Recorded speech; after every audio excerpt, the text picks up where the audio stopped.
Welcome to the Hobby Speculators again. Speaking to the Ungraded Truth Podcast, like untrue misconceptions and price manipulation, if you want to call it that. Which these have been my goals ever since I started collecting, and it hasn't changed. Yes, but Neil said something about like, oh, games are meant to be played. No, opening up your games. I mean, ignorant is a strong word, but it's like that's how it comes across in some ways. Hey, welcome to the Hobby Speculators again. You got me, you got Rainier, you got 64 Order. He decided to stay on, guys, so give a shout out to him. So we're basically responding to some of the misconceptions that people who aren't in the game hobby have had about this $3 million Mario sale. And more specifically, speaking to the Ungraded Truth Podcast, which is a great podcast with, you know, a bunch of comic people. You got Swaggle House, Manu, you got Automatic Comics and Neo. We do want to respond to some of the things that they've said on there that are definitely like untrue misconceptions, and really what this podcast is for the people who haven't been in this space and want to know a little bit more about, you know, graded video games. So the first thing that we want to say is Neo brought up the point where he said it seems like all the institutions are buying up games. Nathan, you sold more games than all of us have. You tell me if you had institutional money in the past like 5 years. If institutional money had been in the hobby since even the downtime, prices would not have gone as low as they were. Basically, my argument, because I mean, even cards back in like their dip and stuff like that, I don't think saw as much. Like there probably still was institutions buying, but during the downtime of a lot of these hobbies, like a lot of those places were just waiting it out, or they were gone because they thought a lot of it was just going to, you know, burn on fire and be a fad. That's what everybody was thinking all this stuff was a fad, right? Yep. And for about 3 years, it was until, you know, Pokemon started catching fire 2024-ish again. 24. And so it's been like a couple of years of that, and games are slowly, ever since the PSA change, have slowly been going up, but I have not seen institutional money since rally buying in 2021 and you know, all those like fractionalized companies. Yeah. And in a way, Alexis Ohanian if you want to as well, but yeah. 64, you don't look like an institution. Are you an institution? I mean, I don't know what's behind that mask. You might be a bank buying all this stuff up. I don't know. No, just hiding my cooked face. Definitely not an institution. But again, I've been doing this for 7-8 years. Not an institution. I built this whole thing behind me. So yeah. I will say, personally speaking, I've been buying on the way down. I've said this that in 22, 23. I mean, even I bought some stuff in 21, so I got cooked on that. Even up to 24, 25, I was probably buying half of all the six-figure games on Heritage. So I am not an institution. I couldn't beat up AJ. I mean, and that's another thing. AJ Scaramucci, he could be, you could consider him an institution, or maybe he's just a guy who wants to collect all the coolest stuff out there, right? But I will tell you, in this market in games, and maybe it's changing now, but from 2023 all the way up to now, it was literally 95% collectors. And that's why games, like when they come out 6 months later, they fall down 50%, because collectors don't need multiple of a copy, right? There were no dealers either. If you're a dealer, you're going to buy multiple of, you want to keep inventory. Maybe you buy multiple, you know, SMB ones. That's why every single time, you know, something comes out, it just keeps falling in price, because the person who bought it before doesn't need to buy another copy, and now you're left with one less buyer. So in this market, and maybe it's changing now, but I don't see any dealers really yet. I mean, you have some guys like you got a Rare Anime and videos on eBay. Like, he's sort of a dealer, but you know, he deals with the low end stuff. Yeah, Title. He buys $100 thing and wants it listed for 200. You know, he doesn't go crazy on the crazy stuff. So this market is as strong of a base as you can possibly get. And the reason why someone like Neil was saying, like, he's worried about these institutional monies is it's true. What happens if they leave? And like, sports cards have that issue. And even Pokemon clearly has that issue too, where you have companies like these Courtyard IOs, or you have like these basically online gambling sites where you click on a button and then you can, buy a card digitally, and then if you don't like it, you sell it back to them for 90%. And they buy millions and millions of dollars worth of stuff every single month. What happens if that well runs dry? What happens if there's a downturn and they stop buying, $50 million worth of cards in a month? But you don't have that problem in games because number one, it's too rare, and number two, we don't have any of that issue. So when you're talking about a strong foundational base, collectors are always the strongest foundational base out there, and you can really take advantage of that if you want to be a speculator, or if you just want to, or if you're just a collector. This is the best time to join in. So yeah, 100%. I've said this for a long time.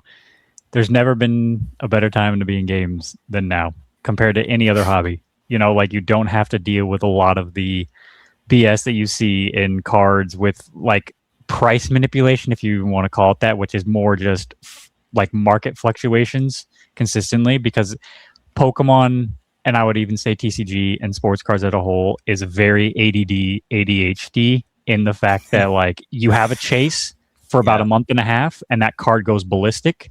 And then a month later, like after 2-3 months have passed, then that card starts to dip. Everybody forgets and goes on to the next thing. The same thing with sports. You have so many variants, so many one-of-ones. There's never really a true one-of-one as much as people want to think there is. But it's just like games have the organic rarity to them, which may not be appealing to some people because it's just like, at least the sneaker, as everybody recalls them, like the sneaker flippers, like the guys who all came from sneakers and are in TCG and stuff like that. But it's a great time. I don't have to deal with any of that stuff, which is why I like collecting it. Don't have to deal with the headaches and and you're selling a lot of it too. 7 figures worth of stuff every single year. Yep. I just view games more like any vintage category. Like vintage categories of anything have organic rarity because these companies weren't making one-on-ones back in the 1950s. They weren't making one-on-one action comics back in the 30s, right? Yep. So if you're a treasure hunter that wants to go after real stuff, and look at 64 Hoarder, he has the cabinet that people like literally dream and drool over. That's what you can achieve, but it takes time to look for stuff. Like cards are printed in billions, but these games were not sealed and kept sealed in the billions. You have to look for it. It is a long-term goal to achieve your ultimate collection, but that's what collecting is about. It's a lot of it is about the chase, right? I mean, you can tell us what you've been through 64 to get all your stuff, right? Yeah, mine again, it's been a journey, I would say, with like collecting sealed just over like 5-6 years, but collecting and my interest in like getting everything N64 has been practically my whole lifetime since I can remember playing as a kid. So like, but going into this stuff, like even Rainier mentioned, like it wasn't like I thought about a Mario and then it teared off. Like these have been my goals ever since I started collecting, and it hasn't changed. There's an organic rarity to these. The example I mention all the time is like Banjo-Kazooie was manufactured, developed, sealed, and shipped at 300 million copies. Today there's like 400 to 500 sealed estimated remaining. That's less than 0.1%. That's just like a static, and it can only go downhill from there. So this has been a journey. This has been nothing that's been like a quick flip for me at all. So cool. You can also talk about this. Number 2, I think it was said in jest, but Neil said something about like, oh, games are meant to be played. No, open up your games. That's something that all three of us and everyone in this hobby has had to deal with ever since, like, even before Carl Job's video back in 2021, where, it's sort of like everyone's like, oh, have you seen a video? Yes, we've seen that video, and, a lot of it's wrong.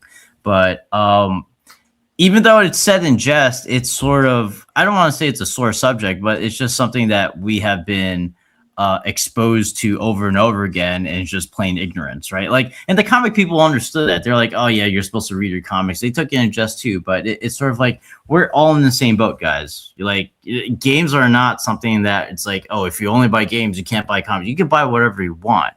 I think we should, be more understanding of each other and more like work together rather than just being like, oh yeah, games are meant to be played. Well, comics are meant to be read. I don't know if you guys want to expound on that a little bit more, but real quickly before I get on that, there was at one point in the institutional money. It's also one of those things where to think that institutionalized money isn't in the high end for any category, but like games and cards, that's the only reason they're selling for a bunch, and like, oh, it's not in comics or it's not in coins, is, I mean, ignorant is a strong word, but it's like, that's how it comes across in some ways. Institutionalized money is an all top end of anything, any conditional rarity, whatever it is. That's why you have those prices, because, depending on the category and depending on somebody's passion, like let's say everybody calls Logan Paul a LARPer, right? Like somebody who pretends to know something or like something. And it's like, as soon as you hit a certain status or a certain net worth, it's like you're no longer human. You can't have passions and desires for certain things anymore. And it's like, just because this person has money or has status or whatever else doesn't take away like their or it doesn't negate or make them like not worthy of being a fan of something that like we do, right? Like that's kind of an issue that I've seen for the most part. And it's like, why does it have to be institutionalized money because they have money? Why can't it just be like, oh, they like something and they buy it because they like it and they just happen to have it? You know what I mean? Yeah. Like that's one thing that I've seen quite a bit. But I think, to be fair, I think Neil makes a lot of like sports card content and sometimes comic content. He definitely understands that there's a lot of institutional money in sports cards, and he's actually said that's a big problem. But yeah, I mean, it's I bid $2.3 billion, so, and I'm not an institution, so even if AJ wasn't around and I want it, is he going to say that was institutional money? It's not. I'm just a collector of.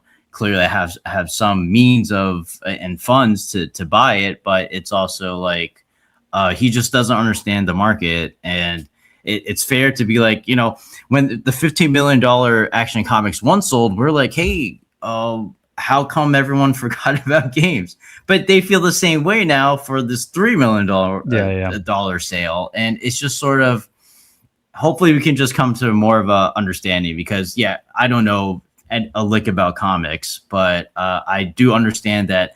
I understand the general sentiment that comic people feel like they've been left behind, and we have been too. So let's just all try to band together and fight against all this manufactured rarity that sports cards. And I mean, I know Pokemon's not really that way, but it's like this modern slop that's being printed. Like, we are all even organically for comics, modern comics with all their incentives and all their variants. Right? Like, let's put that to the side. Let's just say that we're all organically rare. Let's just try to work together on making the whole collectible hobby bigger than what it is. And I mean, they did say that like they don't have a problem with institutionalized money, and I don't think honestly it matters, because you're at a top end price where like I'm not even going to be playing in that, right? Yeah, it is what it is. It's a cool thing to see, because it's just a marketing for this hobby that I'm in, right? And you just like to see like these historical artifacts essentially of times, like getting the recognition that they deserve.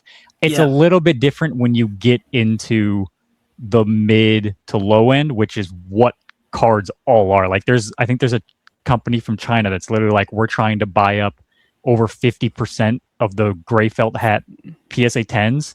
So like, that to me is more of an issue, because that has a pop of 50,000 plus, and now people are having to pay 4 times what it was just like 3 months ago just for a 10, because there's a company buying up multiple for whatever they want to do with it, right? Like, that to me is more of an issue than like the top end stuff. But 64, why don't you talk about this one? He also said that he doesn't understand the variants, and as someone new coming in the hobby, I totally understands like what is all this text on the label in the front. It's hard to understand, but it's also like if you really want to be part of the space, you would spend the time to sort of figure out. But like, what's your experience like learning about the variants and stuff? For me, when I started, I knew nothing about variants. I thought what that game was, that's exactly the only kind of copy that came on store shelves, and that was it. As I did my research, I started learning things like Banjo-Kazooie has 2 different rumble directions on the cover. There's also a player's choice variant that I wasn't totally aware of, which is obviously the most common variant. Things like Super Smash Bros. Has 2 different box prints, technically, with little variances between them. get GoldenEye as Game of the Year sticker, first print without Game of the Year sticker. So things like that. But for me, it was a passion project, and having that information, doing the research, which again is scrambled for video game collecting right now, but there's a community backing it who helped me get that understanding on the different variances. And now I can confidently say after a long period of time, like, oh, I understand the two different prints. It's important for someone who cares about that stuff within the space. Like me specifically, I have 2 copies of Banjo-Kazooie. They're the 2 different prints because I specifically wanted that, because that's one of my favorite games, and I'm nostalgic now that I know that there's 2 different prints. I want those 2 different prints. So it's important for people who care about it. What is the first? Is it the left facing or the right facing one? Right facing is first, left is second. Later. Do we know why why that's even a thing? The Switch, they started whenever they did the Rumble prints on N64 games. It was at around the time of Banjo-Kazooie during that print run when they switched to left, and all the games going forward were now left. So like they did that, reasons unknown. It's the aesthetic, I think, on the box, but it was in the cross phase of Banjo. Interesting. And one thing real quick too, I just want to circle back on the gaming versus playing point. So just like literally just to use an example, like live while I'm here too, is like right here is my sealed copy of GoldenEye. This is the loose cart that I play live on the channel too at the same time. So collecting and gaming aren't they're not opposites. They're literally just two different ways of enjoying the same passion. Gaming at the end of the day is a culture, and whether you collect or whether you play, that's totally fine. We're in the same ecosystem. I just happen to do both because I enjoy doing both, and that's okay. Yeah, I mean, that's why your content, I think, is amazing to show people that, yes, you can have a sealed copy and a loose copy. Who knew that you can buy both? Like, you can play your game and have it too. Wow, what a novel concept, right? Yep. And if you didn't have it in 64, you could play on an emulator. But the real question is whether or not buying the sealed copy made him have to pay more for the loose one. Like people think. That's the thing, dude. He took one out of the market, so now the loose one, is worth a lot more now. Of course. GoldenEye, at least, I know there's tens of thousands of loose copies at least in existence. So it's, if anything, not material. But and just to circle back on the whole variance thing, I think it just comes down to a point where it's like, you don't understand it, but if you cared about it, you'll go and learn about it. And it's okay to say, like he said, like, oh, it'd be cool to have, a game here too. Like, you don't have to be you don't have to like want every single N64 game. You could just get a couple of games that you really like, that you're nostalgic for. I recently had a sports card guy reach out to me. Even though I talked to him like a few months back, he wants like a Zelda 1 and Link to the Past CIB for around $1,000 or $2,000. Like, he's not gonna get a sealed one, obviously, but he get a pretty nice CIB, and that's just cool to have on your mantle. But like, just coming in and say like, oh, I don't understand the variants, all that stuff, like that just means that you don't really care about the space. And it's okay for you to say like, yeah, video games are not really my thing, instead of just dismissing. It's like, oh, I don't know what's going on, dude. I don't know half of what's going on in sports cards. You have all these one-of-ones. You have 15 different baseball sets that come out. Which one should I get? Like, I understand certain parallels. Like, the black parallel is expensive. The gold is good. But literally everything else inside that box, I don't know what I'm doing. But could I learn it? I sure can. But I can be honest and say I don't really care about sports cards. Right? So just dismissing the whole category because it's hard to understand is not in good faith, in my opinion. Well, I mean, that's how I feel about like modern comic books, right? Your incentives there's so many incentives. There's so many different artists that like, you have an artist cover from Delato or Peach Momoko or something like that, right? All on the same book, but it's just a different artist, or there's an incentive for 1 in 10 and 1 in 100 and all these different things, and it's like, well, which one do you buy, other than being like the higher the ratio is probably the better incentive to buy compared to the lower ratio, right? It's just those are variants in just like games, and I haven't been in comics for quite a while now, and part of the reason was because it's just like it got too confusing at some point and just too oversaturated with just a lot of the modern stuff that was going on. But yeah, it's just like it's the same thing to me, at least, between game variants and modern comics. So. Even with just on the variance point, even on like my Banjo, like before I even learned there was any variance, when I got it, I was totally happy. Like I was like, this is awesome. And then when I learned about it, that there was a variant, I was at a crossroads whether or not I wanted to keep going down and learn about the new variant and get that too. So it was basically like my choice to continue to learn about that because I wanted to, and I was passionate about learning about the variants. And so that's why I got two. Or price variance too with comics. People are like, they want the 25 cent, and then there's like the 5 cent, and then the Canadian one, and things like that. Like there's people who do that as well. Is it that interesting to me? No, but like everybody's got their own niche or something that they find enjoyable, and I think it's completely fine, you know. And it's just as people say, just research, and comes down to like doing your due diligence, basically. But I mean, obviously, the video game community can do a better job. There's no like real resource out there. We're trying to change that, obviously, with the the website they're going to come out with. So that'll be a big help for new people coming in, and even just using it as a resource for people who are ready here. So we completely understand that, but it just does also come down to passion. And I always push back on people who say, oh, games are too hard to understand. I think once you understand the base, let's just use NES Black Box as an example, right? There's like core variants. Like you got the matte sticker, and you got the gloss sticker, and then you got the hang tab, and then you got a couple codes in the back, and then you have a no rev A, and you have a rev A. And that's basically all the black boxes. And that's never going to change, right? So it takes you some time to understand where all these things are, but once you learn it, it's there forever. It's never going to change. So saying that variants are hard, they're daunting, sure, if you're learning something new, they are, but once you learn it, it really isn't a big deal. It's not like it's sports cards. Every single year, there's a new parallel, there's a new shiny thing, there's a new numbering system that they have, right? It's also new to like the price differences in those variants. But, PSA and a few other companies have come a long way and kind of draining like a lot of the extra stuff that came from, the variants from when WATA started it and all these things. Sure. And in some ways, some variants don't really matter as much compared to a lot of things. Like I understand the difference between made in Japan and made in USA, but then you get to like Black Label bestseller, which is fine for like GameCube specifically. And then you have player's choice. Now, if in a perfect world, you would just have like made in Japan or made in USA or whatever, Black Label, and then a player's choice copy, right? Like that's the best specific thing.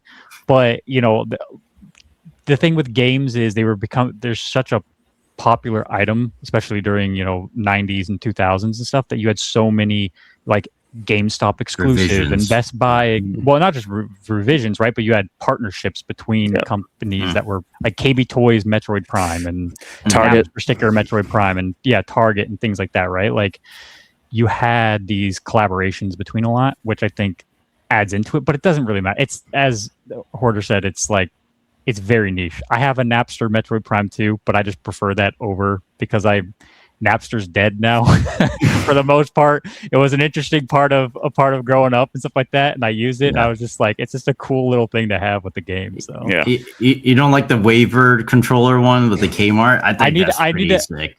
I need to get one of those at some point too. I've just bought the made in Japan first print, but I will get a Kmart at some point. I know somebody who's going for the full like Metroid Prime variants and stuff, so there's gonna be a couple that are gonna be tough to nail down though. Still pretty cheap though, considering what Metroid is. I mean, those were the big points I had. Did you have any more specific ones that you want to get into? I mean, I think like we kind of touched on some of the main points. I do. The big thing is like, as you stated before, and I think it was Neo said this.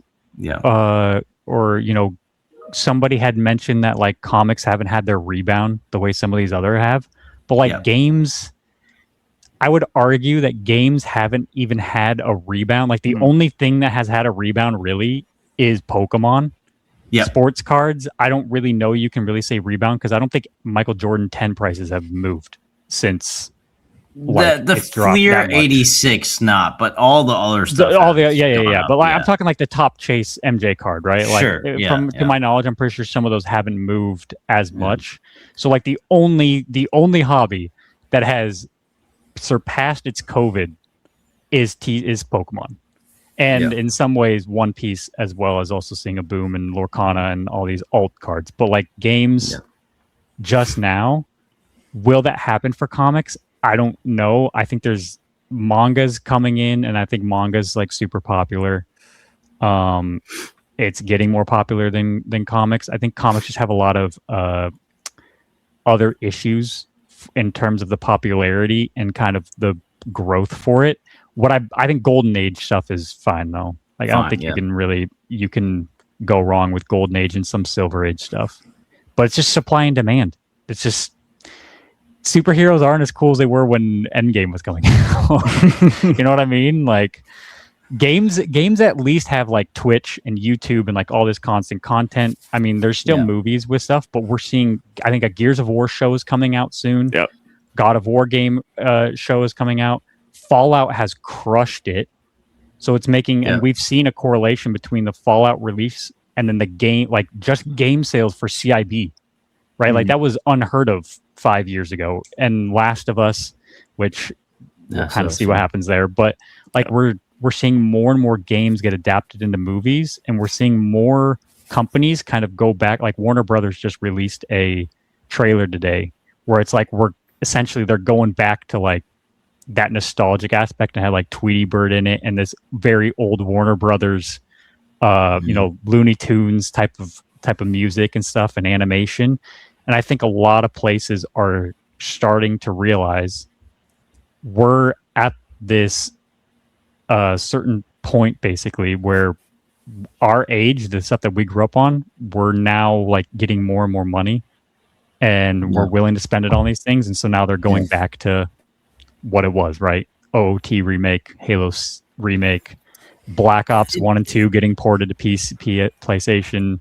Soon Modern Warfare 2, the thing everybody wants will come out, dude, but hopefully it won't suck. Everybody wants that.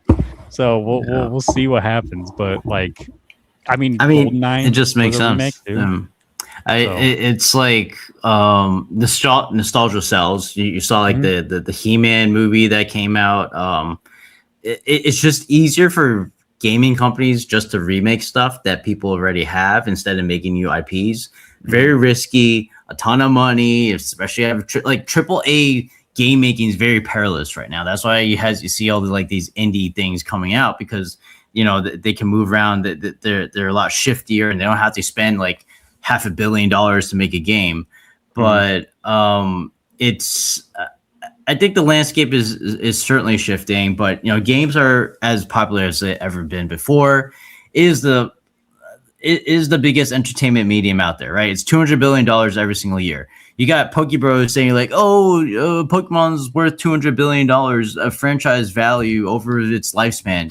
Guess what? In games, it endorsed that every single year, right? And obviously it's spread throughout all different IPs, but it just goes to show how prevalent gaming is, whether it's mobile, whether it's console, whether it's PC, it doesn't matter. So you would imagine that some people would be like, hey, I want to collect this stuff, right? It sort of makes sense. It touches literally billions of people. I think it just takes some time to get past this whole utilitarian aspect. And I don't know how you got into it, 64, but it's just that I've always viewed collecting games as a thing. I didn't think about sealed, obviously, back then. It was like 2004 when I started collecting. But like, how did you make that transition from like, hey, I'm a consumer, I play my games, to now I want sealed? Yeah, I mean, just like most of us, like when we were kids, I played Nintendo 64. That's my first exposure. As I grow up and I'm getting a little bit more adult money and I'm thinking about, okay, I still am playing these titles. How can I kind of branch into, I see people actually having sealed, like in sealed copies. I started with getting CIB. I was like, oh, CIB is a thing. They still retain these boxes. Then it transitioned into sealed.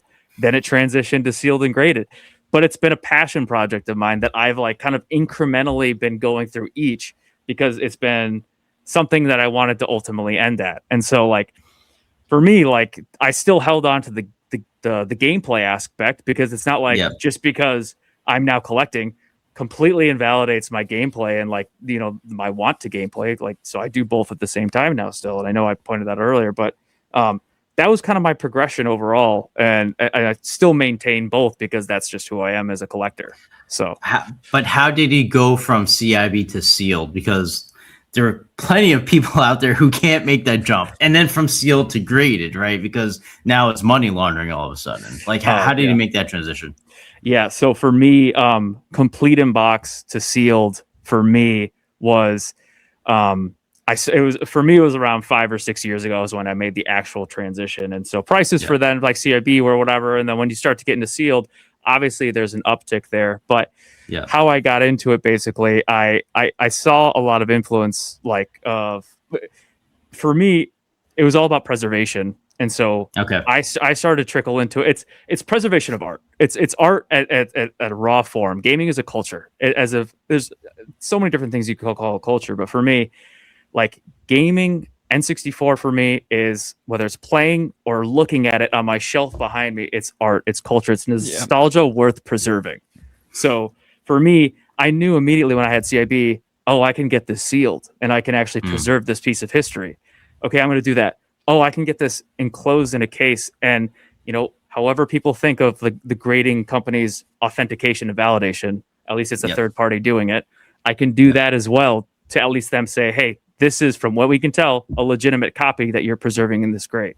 And so for me, it's about preservation of art, preservation of culture. And at the end of the day, it's something that has become a journey that I'm proud to preserve behind me and show to people too. It's not like I've only been doing this recently, but, you know, posting has now, it's been an avenue for me to show it to people and, like, you know, have them, and the conversations I've had from people at looking at this collection, it's like nostalgia brings back so many memories. I actually want to get into sealed game collecting. So it's like bringing that out, but that's kind of the progression for me. At the end of the day, it's preservation of art, and that's kind of my transgression. So you don't want the Mona Lisa?